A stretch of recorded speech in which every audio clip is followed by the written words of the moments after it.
The great fear of Nietzsche is that through the victory of the slaves in morality, you'll have kind of mathematically more and more valorization of our weaknesses, what makes us mediocre, and so the man is getting smaller and smaller and smaller.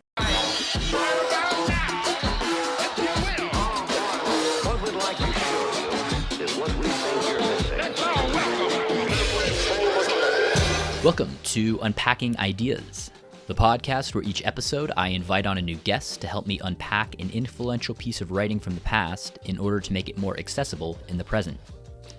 Today we're looking at the first essay in the Genealogy of Morals by Friedrich Nietzsche. Today helping me unpack this essay was Samuel Coutour. We talked about the etymology of words like good, bad, and evil, the conditions under which these values evolved, language as an expression of power, the role of the priest in society, the invention of free will, the slave revolt and morality, the civilizing effect of Christianity, Nietzsche's concept of Ressentiment, the differences between master and slave morality, and the ongoing battle between these types of morality and how they play out on both the psychological and the societal level. Ever since I read this piece, my intellectual life has just been buzzing, and I think that if this is your first experience with these ideas, they're really going to get you thinking. That's what Nietzsche's all about, questioning some fundamental assumptions about morality. And yeah, Samuel was just so great. His expertise just really helped clarify some of these more nuanced ideas. So I hope you dig it.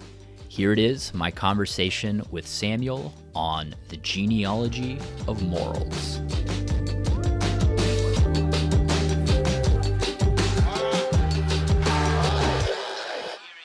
We meet again. Yeah.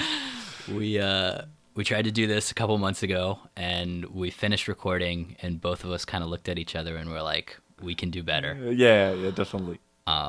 So we kind of we tried to learn from our mistakes. We've had a few conversations. We've had a few months to kind of sit on it and kind of reevaluate how we want to go through this piece. Yeah, to know why it didn't work first, maybe. Yeah, exactly.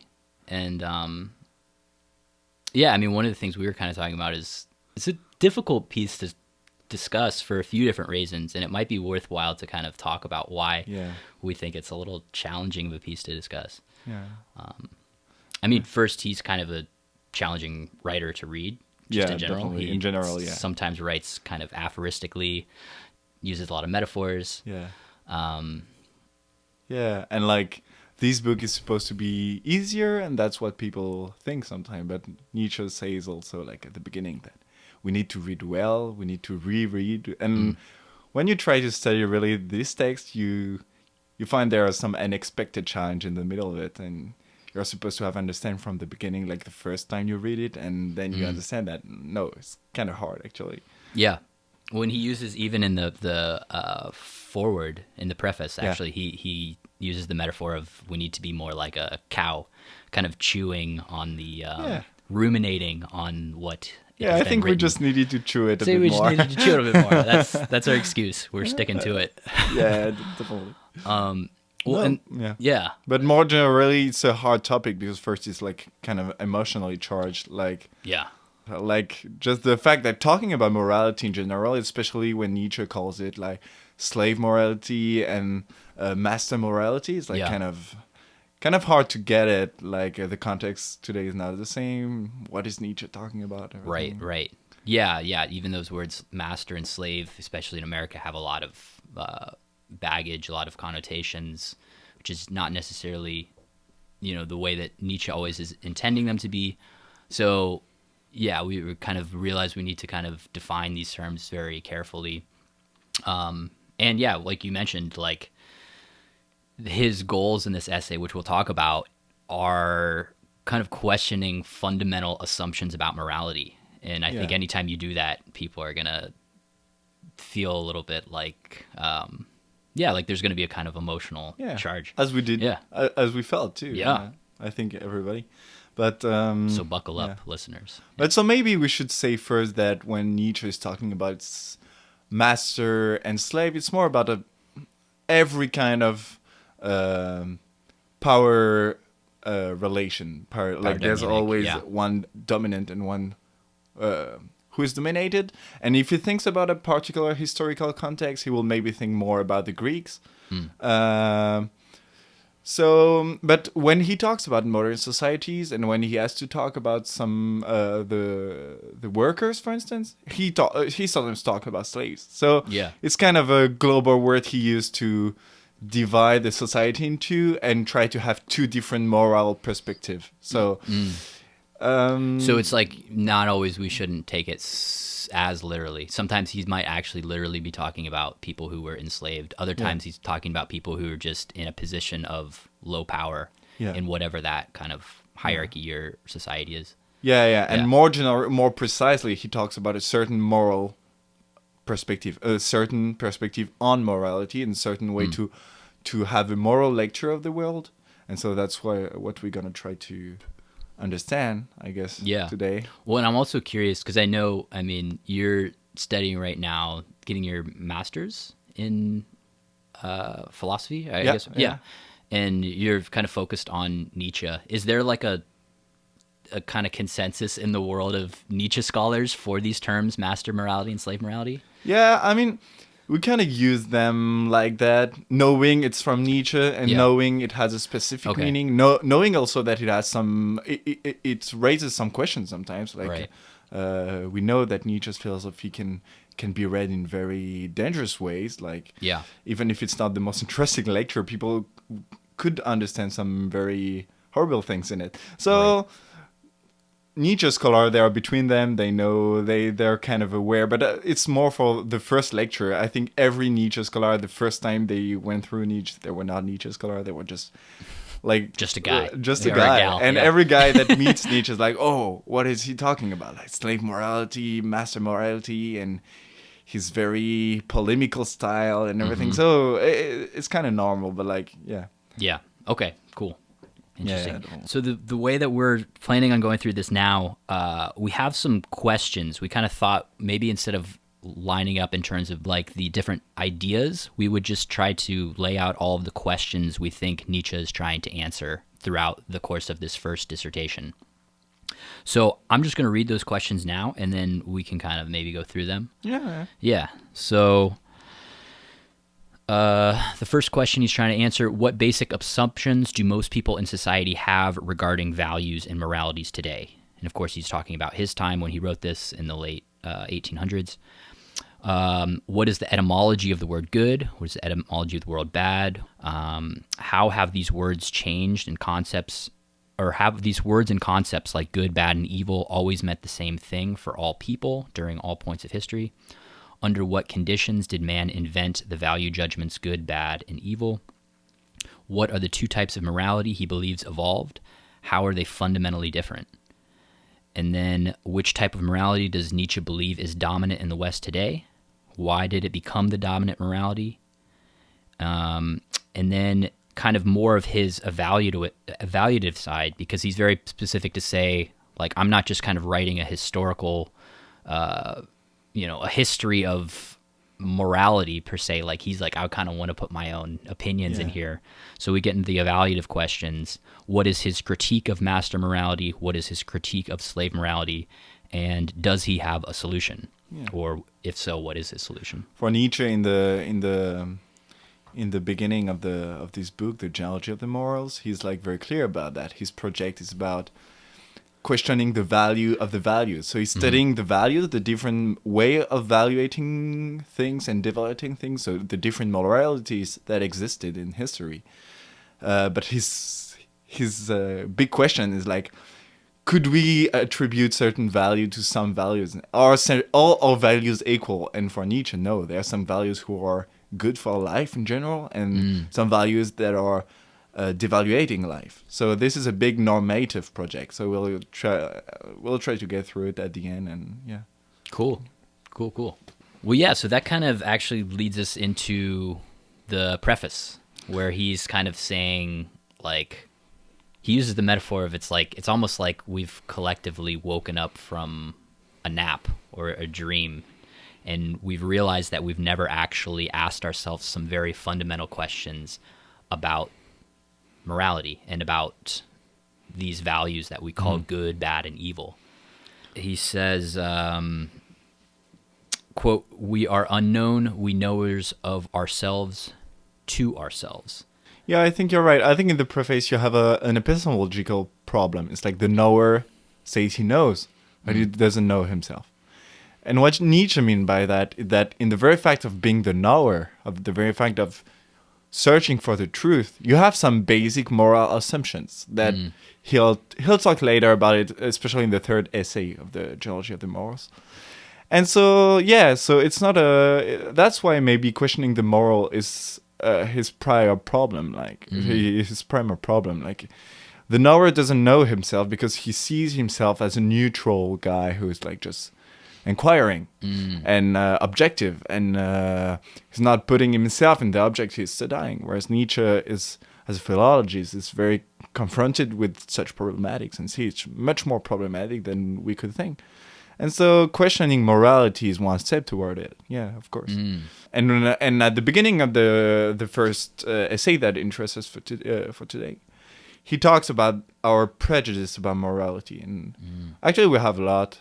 And even like, I think the most widespread one is like maybe the very fact of naturalizing morality, like saying something, a basic assumption about good and bad as something natural. That's just something that have always existed and that maybe will always do.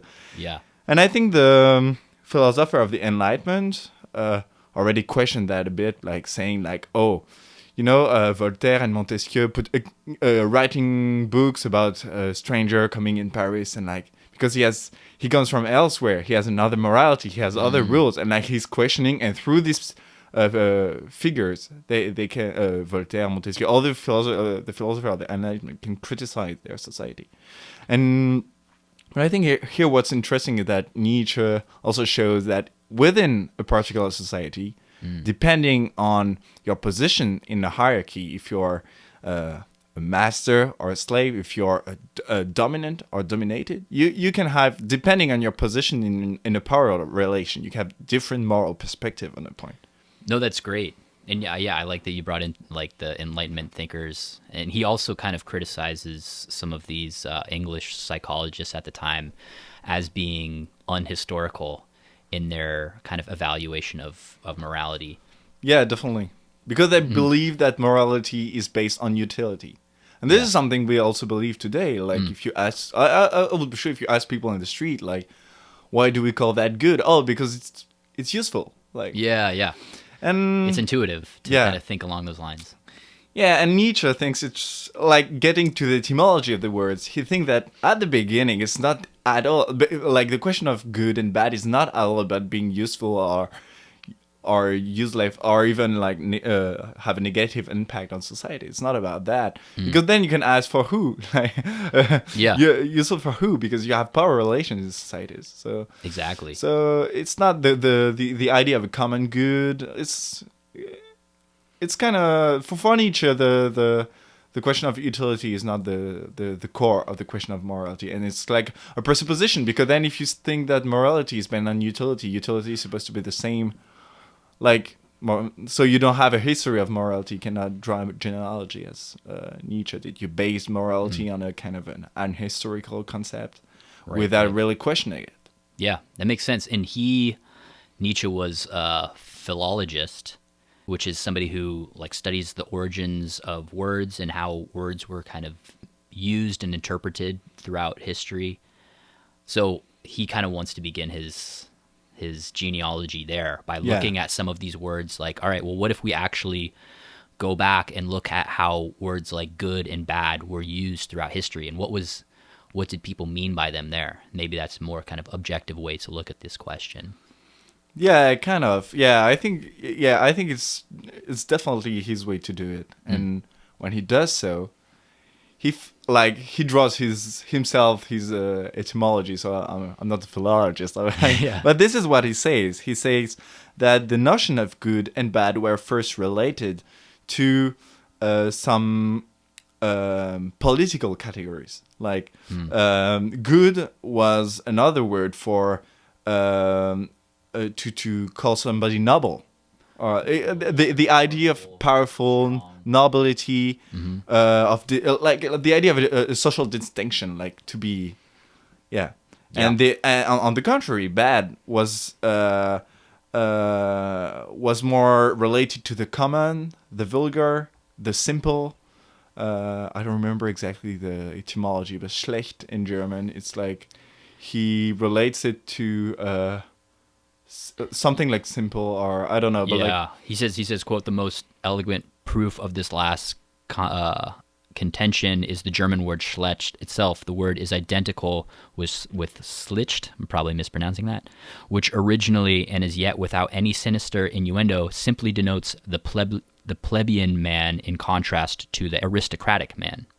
Yeah. So this is here. So he starts from these words, and like he's saying, so here it is. You have some people who are dominant in a society, and they justify that domination. They say, "Oh, if we dominate because we are the good." Yeah. And they define the other, saying, "Oh, so you're not the good and you're bad." So that the kind of the basic schema Nietzsche is talking about. And then he adds something about, he shows how from a society to another, you have some nuance about how you qualify this domination. For instance, he showed that in the Greeks, you have this idea of being good is telling the truth, to be able to promise, to be a truthful person. Yeah. And the bad is the one who cannot promise, who is lying, who is so that's in Greek. In the Latin bonus, he relates it to bellum. So it's the idea of war, of being a warrior, of being strong. Mm-hmm. And in the German gut, it's göttlich, means divine. So you have different connotation. Yeah. Yeah. No, that's great. And all of these, I think a important point that we've mentioned on, but maybe didn't spend a whole lot of time on, is it is the person in power who is labeling themselves good.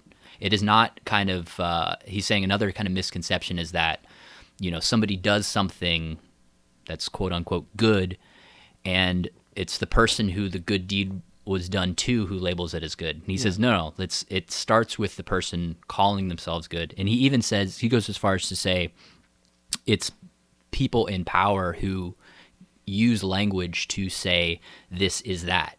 Yeah. And that he's, maybe I'll read the quote about language being an expression of power. He says, quote, the master's right of giving names goes so far that it is permissible to look upon language itself as the expression of the power of the masters. They say this is that and that. They seal finally every object and every event with a sound, and thereby at the same time take possession of it. And I found that really interesting.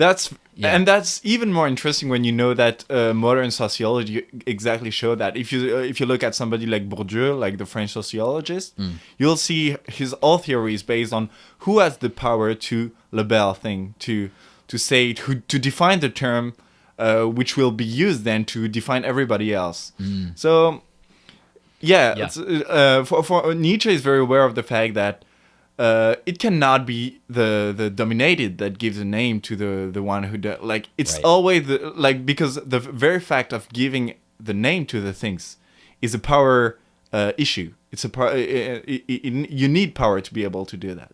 Yeah, that's a great point. And it's also then the bad is just kind of an afterthought. I think that's here. Right. It's kind of basically you're not me.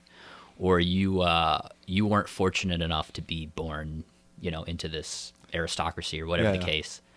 It's kind of I don't think pity is the right word, because there's not really a sense of empathy there. It's just kind of like, oh, this unfortunate person, you're almost like unlucky. I think Nietzsche talks about pity a bit, but it's not. It's definitely not pity in a Christian sense, of. These very, it's more pity in the sense like, oh, you're unfortunate, Like Yeah. that's how things are. So we'll not change it. But it's very unfortunate. It's not like they're not moralizing the people who are. It's not their fault. It's not. It's just they don't have luck. They are unfortunate. Yeah, you're right. And I think that's also a common kind of worldview that has run throughout history, is this idea that, like, you know, these people who find themselves in power or, you know, kind of privileged to be born with, you know, physical strength or whatever, you know, great health, kind of reason that, you know, okay, well, this is just the way the gods just planned for me to, this is just part of the fate. Fate rolling out. It's not like meritocracy. It's not like, oh, they're not working, or oh, like they're kind of aware of the arbitrariness of the thing. Like, it's like, I was lucky, guys. Like, I was born lucky, and I'm great for that. Like, exactly, yeah. So there's something about that, about like self-love, feeling of being grateful for the destiny of being right. It's kind of that manifest destiny idea a little bit too. Yeah, kind of like, in a different kind of, maybe we could say that. I don't know. Yeah. So then maybe we can just kind of bring the priest into the mix here. Yeah, because as we said, like, you have these different ideas of good depending on the social function of the aristocracy. If the aristocracy is a warrior class, you'll say bonus. If your aristocracy is more based on I don't know, on truth, you'll call yourself the true people, or I don't know what's exactly it is in Greek. But then Nietzsche said at some point in some societies, the dominant class would become the priest. And that's for Nietzsche is very interesting, because what are the qualities of the priest? Why do the priests dominate? Like a warrior, you can see it. Like, he can fight, he's stronger. He beat the shit out of you. You can see a philosopher could be like considered as like more powerful in a certain way. But the priest, what is the... Like, it's hard to, like, what is the social function of a priest? And it's not immediately obvious. It's not immediately obvious. And it's, if you read Politics as Vocation, this is a text by the sociologist Max Weber, who was also a Nietzsche reader, who was also a critic of Nietzsche in some point, but he gave right to Nietzsche on this point. He said, at some point in the history, there were some princes that needed to take power from other lords around their country in general, in the Western societies. And what did they do? They used the priest. Why? Because the priest cannot have children. I mean that they will have no dynasty. I mean they have no interest in founding a dynasty as the different lords in the country can have. So using the priest was very useful for them. They had some people who could read, who could write, and who were absolutely powerless. They had no power because they are renouncing to power, because they are all dedicated to the god, and they have no son, no daughter. So why is the priest useful? It's because he is powerless in a certain way. He's useful for the power of the prince, because at some point he's completely powerless, and so he's not a threat to some other power. So that's Max Weber's hypothesis. Interesting. And then is the idea too then that the priest kind of gains power by adding this kind of otherworldly dimension into the equation? Yeah. It's basically like, like, you could beat the shit out of me. I can't kind of fight you on your terms, on this kind of warrior ethic. But by adding in morality, maybe by adding in things like heaven and hell, the afterlife, there's a kind of like, it's kind of a evening of the playing fields. Yeah, definitely. I mean, we have to go back to what Nietzsche says, like, when you dominate, you need morality to justify your domination. So, and you base the category you create as good on the social function you have. Okay, so you're a warrior, bonus. As we said, you're a priest, you say good, göttlich. Well, it means that you valorize your social function. But here, your social function, as we said, is not a kind of power. It's a kind of lack of power. So you have to valorize your dominant position in valorizing something that is very strange because it's a lack of power. So you need a way to valorize a lack of power, and this is really you need to show your own inferiority as a superiority. So this is very hard, and so this is a big challenge, and so the priest has to be very intelligent to find a way to valorize something that has been considered over history as like just a lack of power, which is super interesting concept. It's kind of that concept like, all right, well, I can't kind of compete with you on this more on this kind of warrior type of morality. And he kind of lists some of these knightly warrior values, physical strength, healthiness, adventure, the chase, the dance, the tournament, everything contained in strong, free, and joyous action. The priest is kind of inferior in all of these domains. Yeah. So the idea is basically that the priest wants to then kind of flip what we're calling good and bad on its head and saying, okay, well, these things are not just bad, but evil. And it's interesting, too, to kind of look at some of the kind of Christian deadly sins, things like lust or greed, which are basically a lot of these knightly and warrior values kind of cranked up to 10. Yeah. And as I understand it, also, why Nietzsche says the priest is extremely clever is he doesn't kind of, although he might be kind of engaged in this same kind of arms race for power with the warrior class, he's not going to call it what it is. Nietzsche says he's going to kind of wage a war on values rather than the powerful who kind of exert those values. Yeah, he's going to, in a way, create an absolute morality so that he can hide behind it, saying it's not me, it's kind of the moral law in a certain way. But yeah, you're right. So he's kind of disguising behind it. So it's very interesting because his challenge is to say, I'm going to valorize myself as weak, as sick, as inoffensive, as humble. This is his task.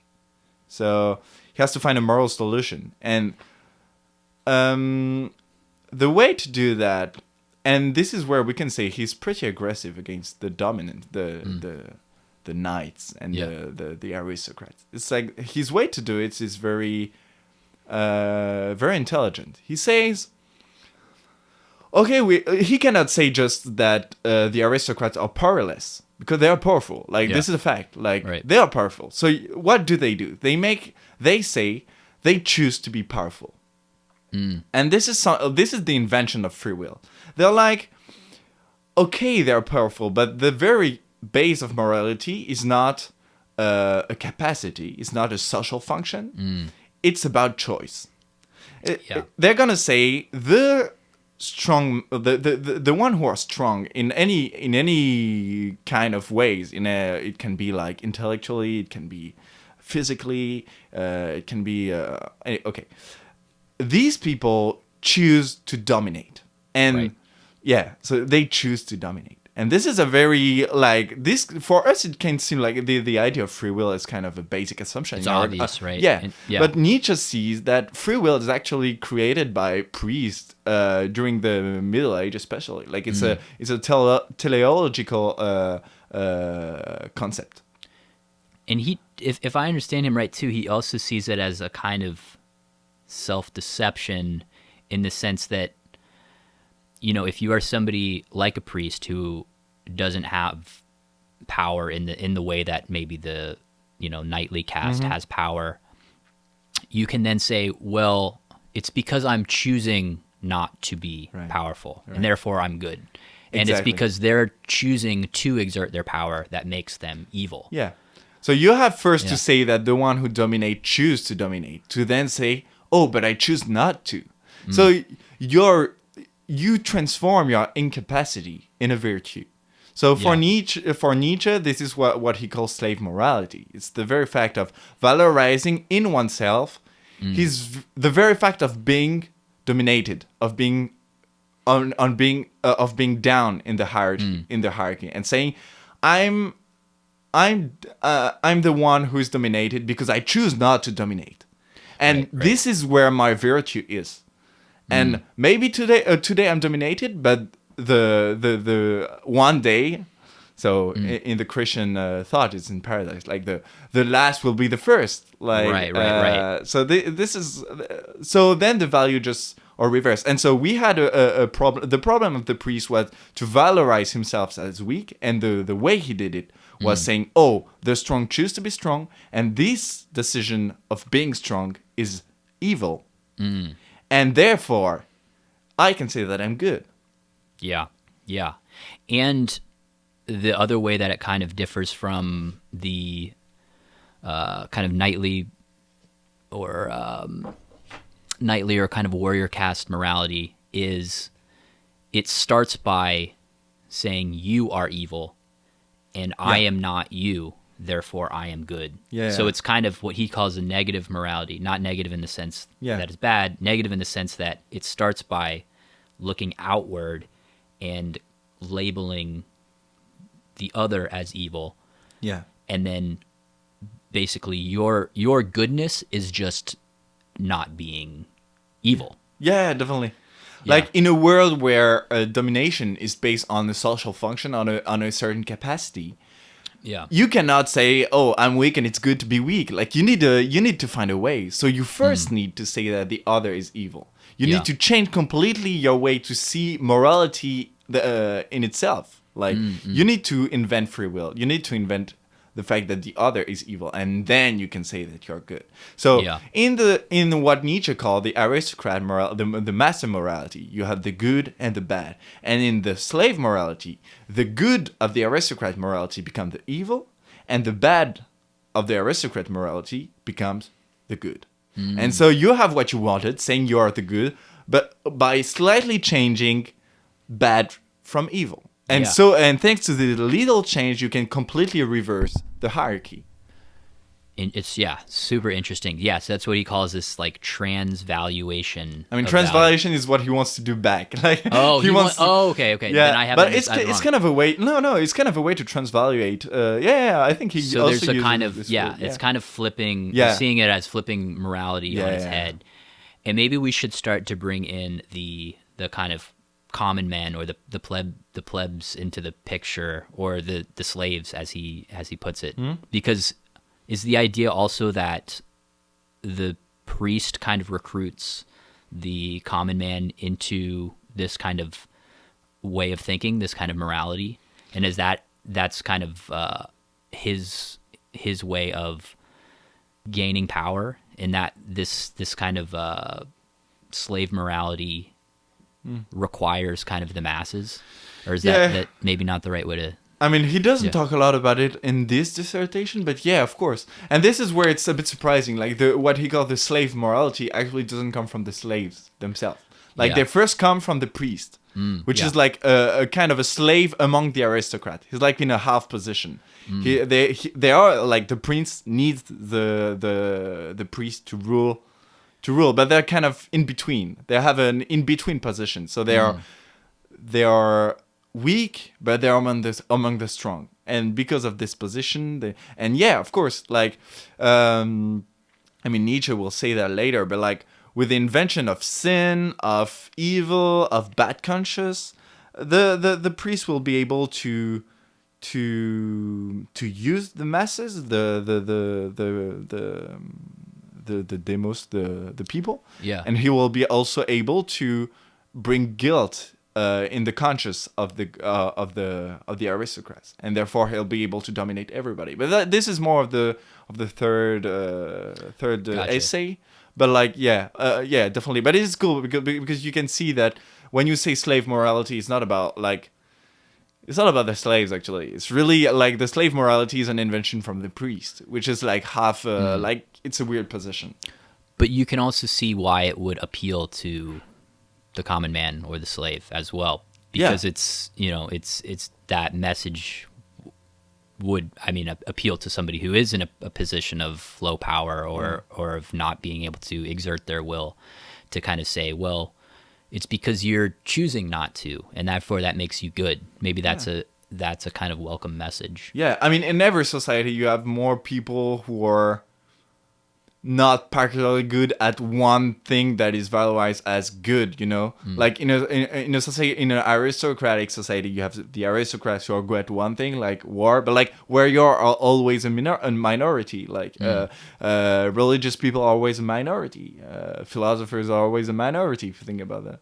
A society that would be based on philosophy, like the dream from Plato, but like Plato's Republic, but so I think there's always more men who are able to valorize themselves, is saying like, oh, because everybody can claim to make moral choice in a certain way. So the idea of free will is give the opportunity for much more people to valorize themselves as good. Like everybody can. That's why everybody's equal at the last, how do you call it? The last judgment. Yeah. Everybody's equal before God. Like.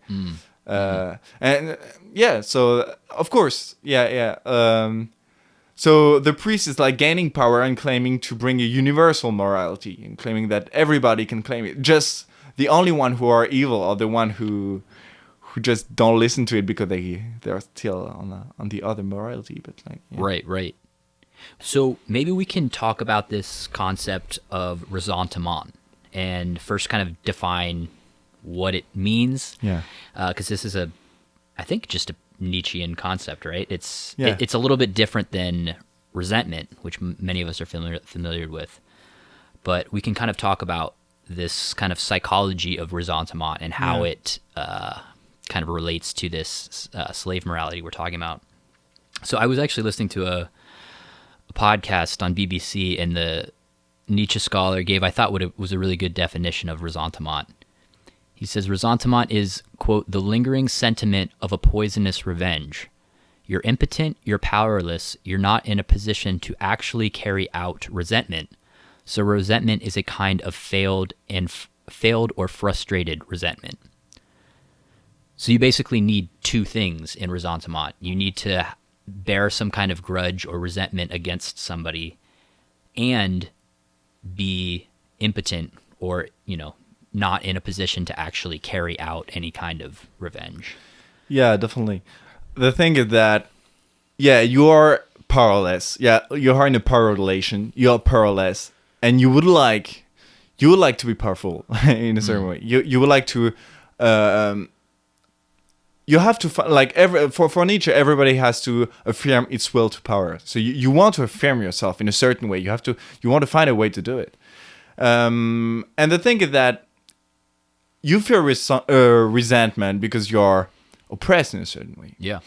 And if you were powerful, you could just take revenge. You could just beat the guy who is trying to oppress you in a certain way. But the fact is that the powerless is not able to do so. Right. And this is ressentiment. You want to have revenge, but you cannot. Yeah. You're really impotent. You cannot. And this is where, and you can imagine it, like when you feel something and you cannot let it go in a certain way, like you cannot have revenge, you cannot say anything. And this is where it gets, I don't know how to say it, but like it kind of macerates inside yourself. Like, and this is this kind of bad smell that Nietzsche is very aware of. And he sees it in the morality of the priest. Why?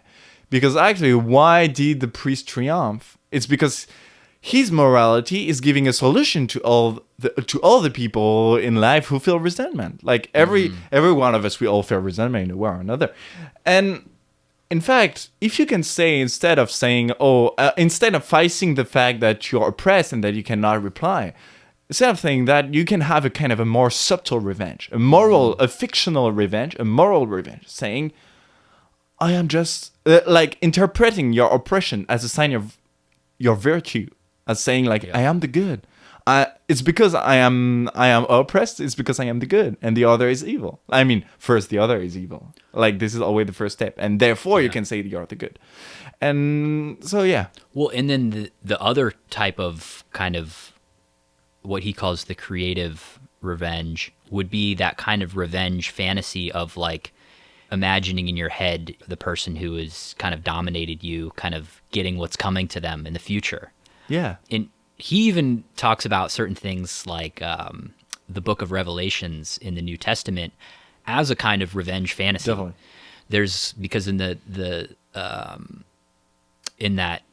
book of Revelations, there is the kind of like all the sinners, get what's coming to them in this like very fire and brimstone kind of way. Yeah. That might be a way of like, all right, if you're actually being dominated by somebody and not actually able to kind of do anything about it, it's like, well, I can maybe create this, narrative or this fictional story or, this idea of these sinners being burned in the afterlife. And that kind of gives me that maybe like sadistic glee from just like, there's a quote that I think captures this really well. He says, quote, "The revolt of the slaves in morals begins in the very principle of resentment becoming creative and giving birth to values. A resentment experienced by creatures who, deprived as they are of the proper outlet of action, are forced to find their compensation in an imaginary revenge." Yeah, so in fact, it's very interesting because you have a very worldly revenge, but fictional.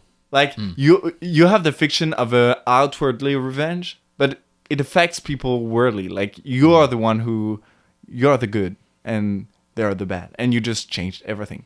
And it talks to so many people, because there are always more people dominated than dominant. And this is the fear of Nietzsche.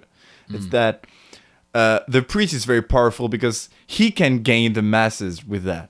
He can use this morality because it talks to everybody. Like, it's so many people like saying the last will be the first. Like, there are so many more last than first, Yeah. And so this is his fear, because then it means that if this morality is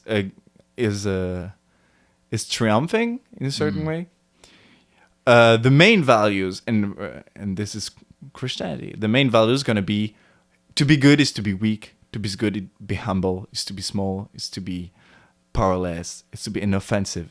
And this is how you domesticate the man in a certain way. So the great fear of Nietzsche is that through the victory of the slaves in morality, you'll have kind of mathematically more and more valorization of our weaknesses, what makes us mediocre. Mediocre, and so the man is getting smaller and smaller and smaller, and the last man is like kind of this state that is like you cannot get out of it. Like the man will be like so small and so humble, but still he's gonna be moral, and like we're gonna have this triumph of we are good, like, and because we are so small and so weak and so humble. This is Nietzsche's big fear. Like, right. Well, you brought up two kind of points that I think we should draw attention to. The one was basically why this type of slave morality is useful or maybe even necessary in society. And you talked about the kind of like civilizing process of, religion in general. Yeah. And he calls attention to that. Let's see. I'll read him on this. He says, quote, "The very essence of all civilization is to train out of man the beast of prey, a tamed, civilized animal, a domesticated animal. It follows indubitably that we must regard as the real tools of civilization all those instincts of reaction and their resentment, by the help of which the aristocratic races altogether with their ideals were finally degraded and overpowered." I mean, this is kind of similar to Freud. What Freud kind of gets at in Civilization and its Discontents is that we kind of needed this taming of some of our more raw instincts. Yeah. But that also kind of brings him to his critique, is he's not happy with this kind of valorization of mediocrity and saying like, I'm a great person because I just kind of don't rock the boat and keep to my own and like don't really step out of line. He says like that's something we should be really aware of. And that's where I think part of the reason he comes down so hard on this kind of slave morality. Yeah. Yeah, I think this is hard here because Nietzsche's first enemy is the priest. Like, it's the idea of we're getting smaller and smaller and smaller. And it's like kind of the dark side of civilization. It's like domestication. Yeah. Like, and we are becoming the easy subject for some all kinds of power because we are so small and we are so proud of not being virtuous in any kind not virtuous is not a good word because it has some Christian connotation, but like not to be excellent in anything, or not stepping on the garden of your neighbor. Mm-hmm. So Nietzsche fears that a bit, but he's also very aware of the fact that he's not just valorizing the aristocrat morality. It's kind of a pre-moral state, a kind of fictional pre-moral state. Like it's hard to attest of a state where you had no morality, like, or just a pure aristocrat morality. Like that would be no civilization. Like Nietzsche is very clear on that. So that's why he always say that. The priest is like maybe our biggest danger, but he's also the one who made the human in all humanity interesting, like through a religion, through bad conscience, through morality, like in the Christian sense. Men become more self-aware. They become more like they created so much intellectual innovations. Like this is like men become very, very, very interesting with this dangerous uprising of slave morality. But Nietzsche sees it as a challenge. Like we have this, and now the big danger is to get totally domesticated.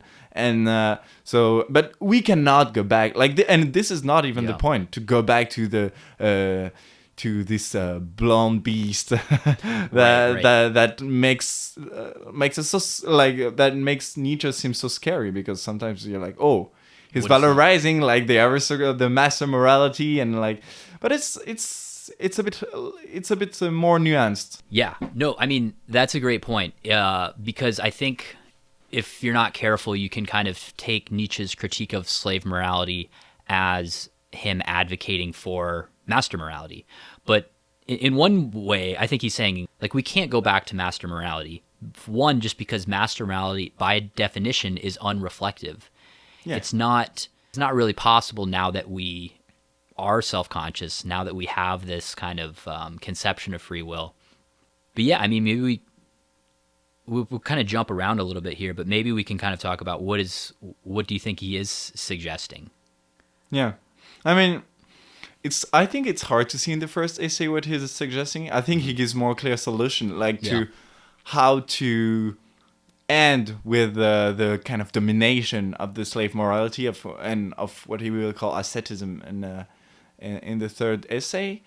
So maybe we'll talk about it more deeper later. But what is sure, what it is not, it's not a going back to the aristocrat morality. And this is why Nietzsche is really hard, actually, because when you read him, you have the feeling that we should be aristocrats, or sometimes like we should be artists, but in fact, it's absolutely not the case. Like this is bringing the aristocrats is like making us understand what a pre-Christian morality could look like more. Like to give us a kind of historical look on what we cannot imagine because it was much before all these changes that we now know. So it's a way I would say it's a way to better understand why we are so interesting as like slave morality guys. I would say, like, you know, like it's a way to grasp the problem of slave morality more in all its intensity. But you can, it's not a solution. Well, and it's interesting too that, you know, I think one of the things that makes us, when we're just talking about what makes humans interesting, is this kind of battle between master morality and slave morality that is not just playing out in society, that he thinks is playing out in our own psyche. Yeah, definitely.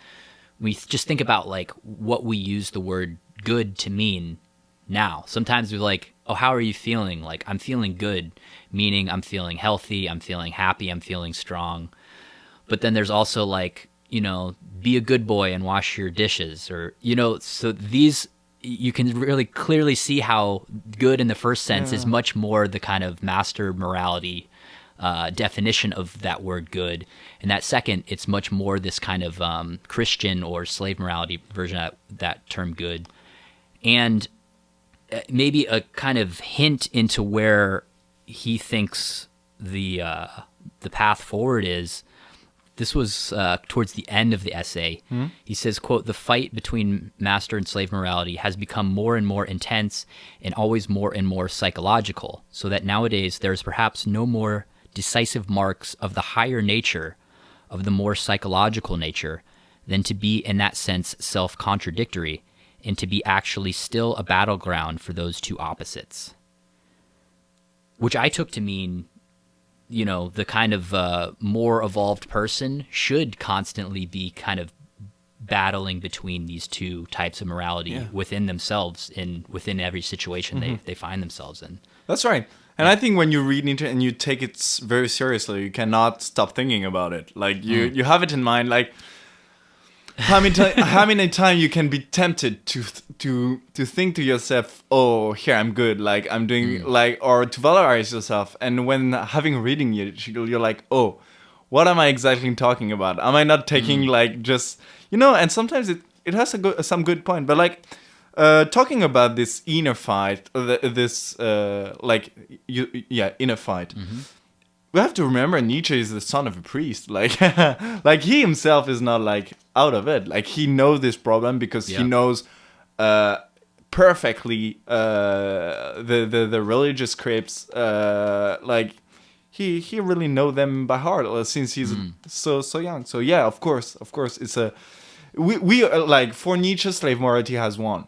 We all had the slave morality. It's even hard to imagine what an aristocrat morality really could be, because for us it seems so cruel in a certain way. Like, you see the people you dominate and you say, oh, they are just unfortunate, and like that's probably how many people would see it. But of course, for us, it's like very cruel.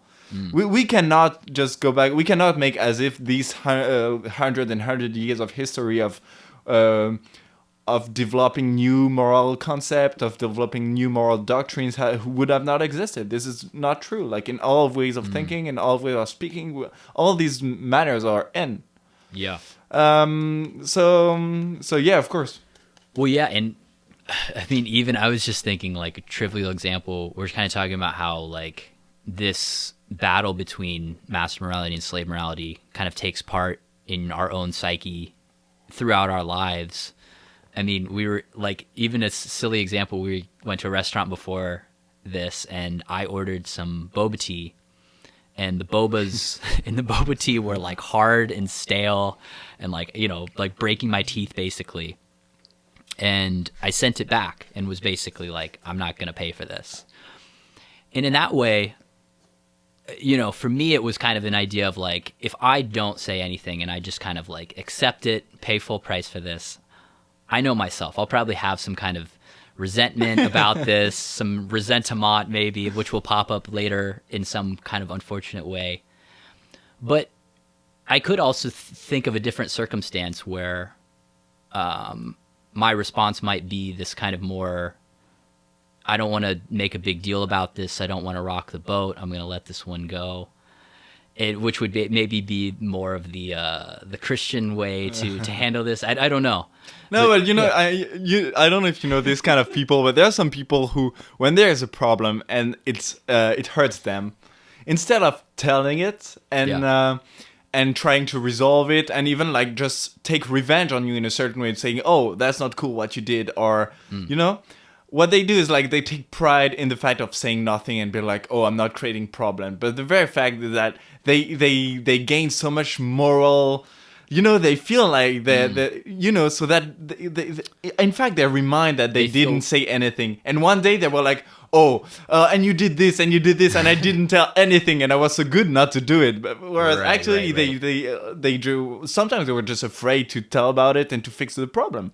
And like you have people like that who like to not fix the problem, let it macerate in themselves, and one day to be able to say, all what you did wrong again and again, where they never told you that there was a problem with that. And they have all this ressentiment building and kind of exploding out. That's just some basic examples. But Nietzsche himself say that this fight of like this slave morality for him is like playing everywhere, in every community. You will find people who are in a position where they're unsatisfied, and they'll find them, instead of trying to fix the problem or trying to get help from or trying to find they prefer to won the battle, like, in just being humble, and not saying it, just be able to make you blame you after, like, this is something that really exists.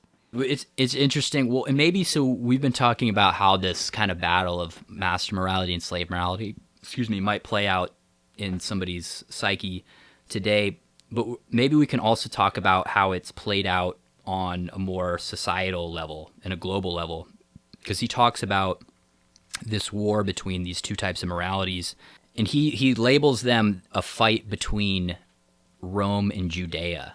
Yeah. And he's using Rome to kind of map onto master morality and Judea to map onto slave morality. He says, quote, "The two opposing values, good and bad versus good and evil, have fought a dreadful 1,000-year fight in the world, and though indubitably the second value has been for a long time in the preponderance, there are not wanting places where the fortune of the fight is still undecisive." And then he says, "Which of them has been provisionally victorious, Rome or Judea? But there is not a shadow of a doubt. Just consider to whom in Rome itself nowadays you bow down, as though before the quintessence of all the highest values, and not only in Rome, but almost over half the world, everywhere where man has been tamed or is about to be tamed."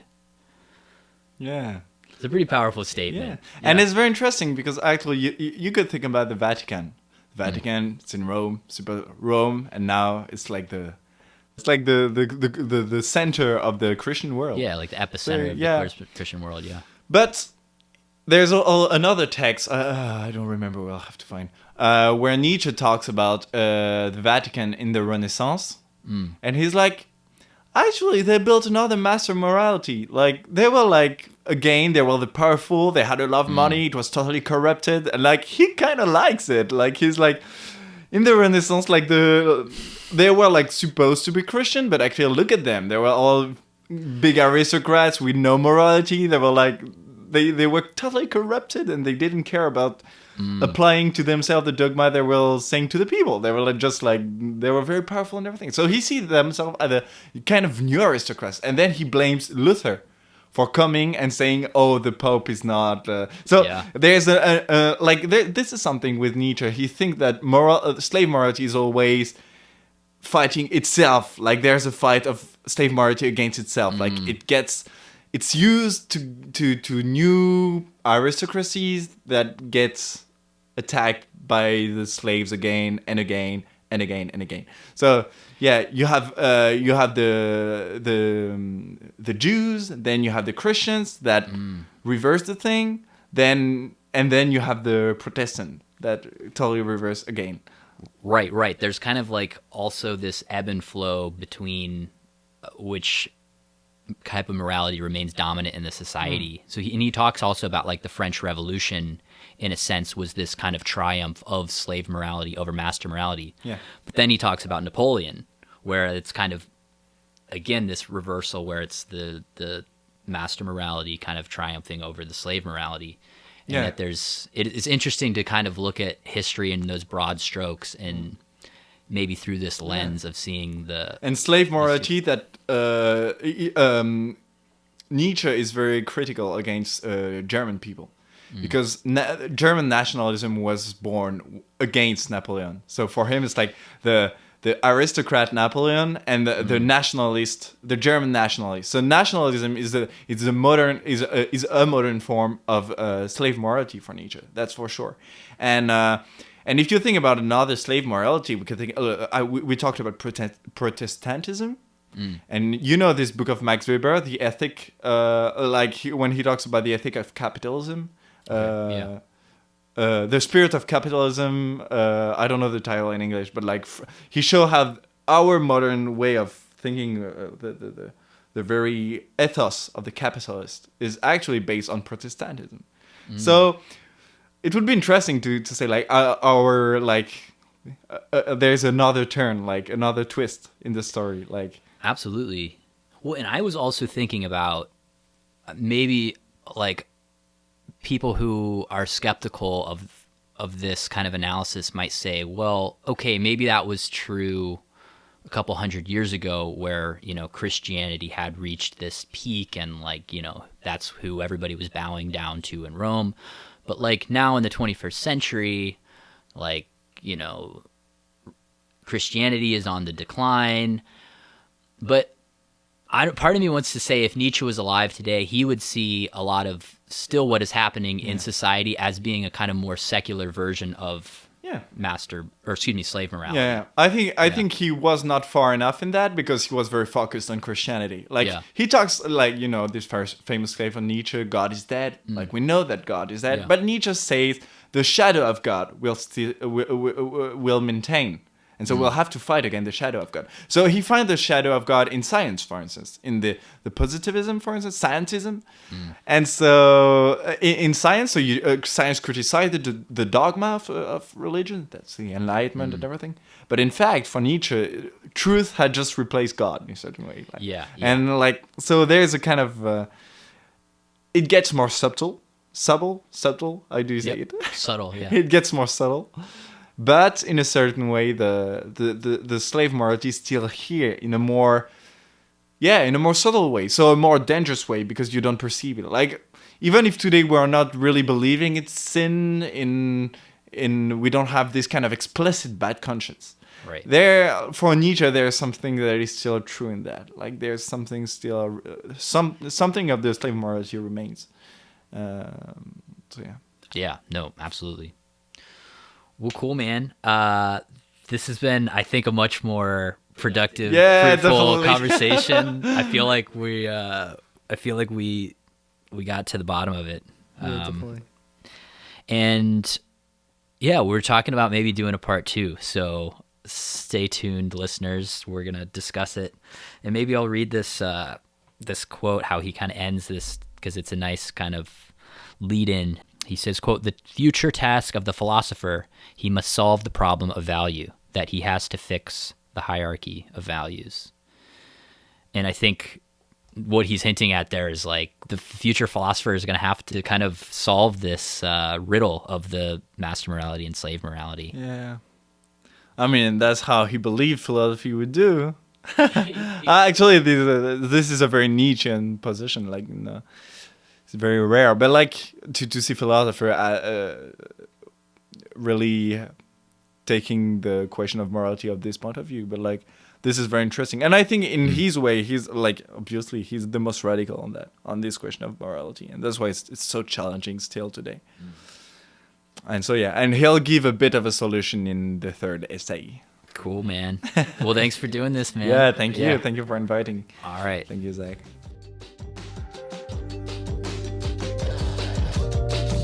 Hey, this is Zach. Thanks for listening to Unpacking Ideas. If you're enjoying the podcast so far, be sure to follow it so that you get notified every time I release an episode. And if you're listening on Spotify or Apple, I'd really appreciate if you could take a few seconds to rate the show. This really helps with the algorithm so that more people can discover it. Also, if you would like to get in touch with me or to hear about what's coming up next on the podcast, visit unpackingideas.com/podcast. And there I post links to books and essays that we'll be discussing on future podcast episodes. All right, that's going to do it for today. Thanks so much for listening, and I will see you next episode.